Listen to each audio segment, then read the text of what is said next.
Yes, guys, as I'm going on the daily walk here, for this video, I just wanted to take a moment to appreciate the moment in time that we're in.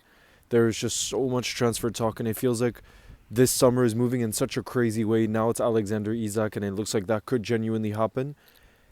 After everything we've already done, it's just an unbelievable time to be a Liverpool fan.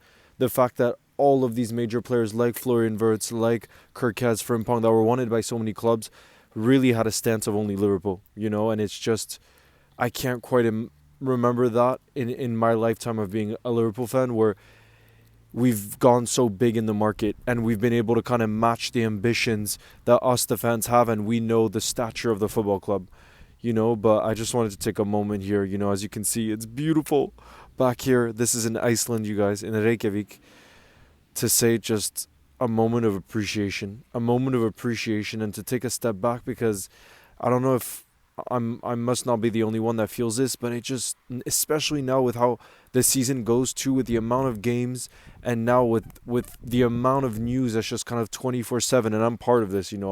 I will say I'm part of this, but it's just the world we live in. It just feels like everything moves so fast that sometimes we don't take a moment to take a step back and just say like, wow, wow, we get to have these beautiful personalities like a Jeremy Frimpong to come into the team and add so much, but then the quality that all these players are adding as well is just unbelievable. And the fact that, you know, already we're Premier League champions.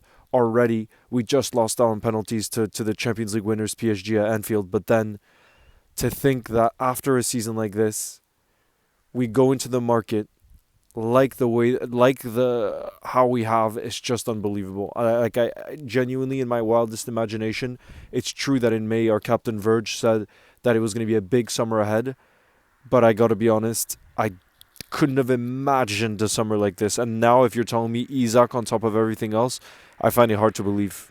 I find it hard to believe, even though it really is looking like a reality. Now it seems like Newcastle are looking at Benjamin Sesko to be the replacement for Alexander Isak.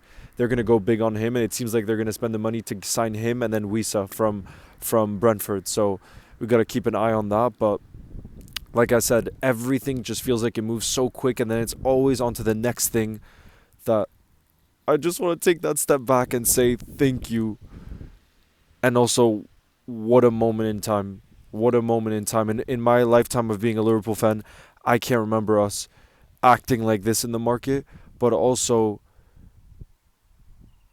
being this like force, you know what I mean? This force where it feels like any player that we're interested in, maybe bar Real Madrid, wants to come, and it's just like credit. And this is again, when I take a step back, I think again about Jurgen Klopp, and I will never take anything away from Slot. That title that he's won already is a big part to how he's gone the best out of players and the tactics and everything else.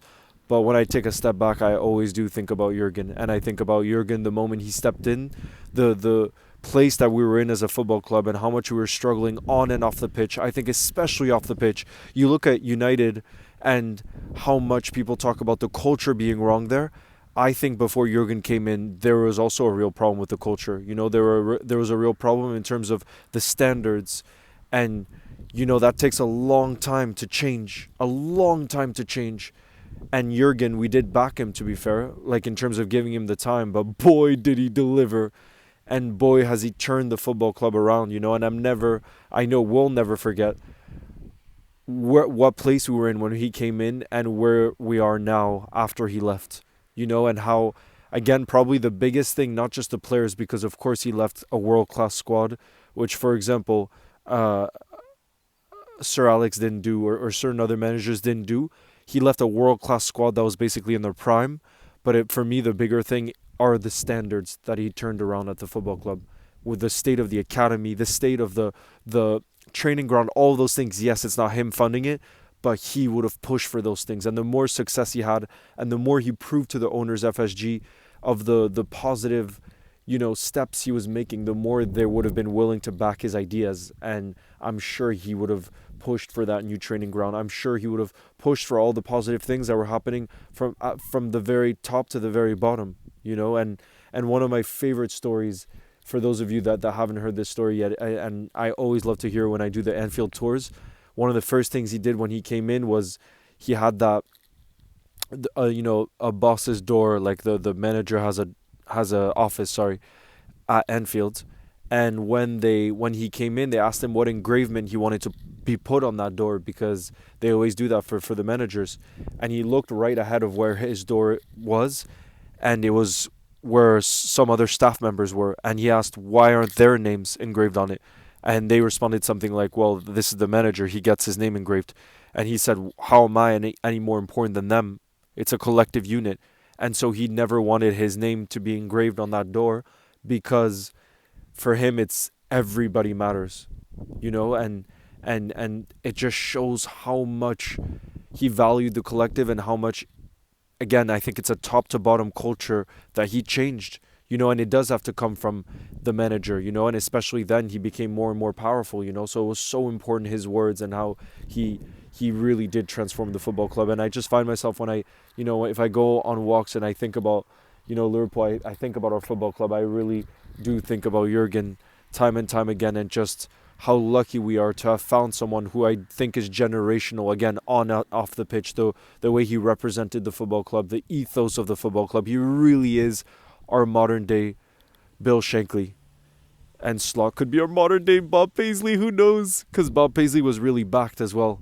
So that's what's happening to Slot right now. But yeah, he really is. And just to think that, he fell in that moment in time when we were struggling so much. Again, those are moments when I take a step back and I'm just in appreciation, and I will never forget that, because you can't forget that journey. It's so important, and it's how we got to where we are today.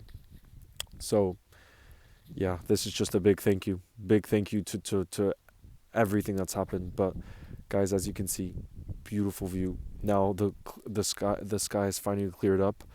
But yeah, that's gonna be it for this video. I just wanted to take a moment to take a bit of a step back, because after today there was so much happening with Alexander Isak and all the rest of the talk that I already feel a little bit burnt out from all the news, because it's just like boom, boom, boom, boom, boom.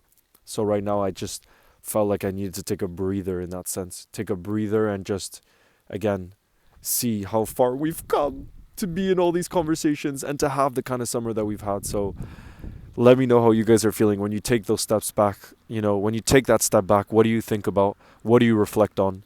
And yeah, I'm curious. But anyways, guys, as always, thank you very much for the support. I'm going to keep coming with the daily videos. Sometimes they're probably going to be random subjects like this, but I think that's the beautiful thing. It can be what's on your mind, and then we could just have an open conversation. But yeah, guys, have a beautiful, beautiful rest of your day, and I will see you in the next one. You'll never walk alone. Ciao, guys. Ciao from beautiful Iceland.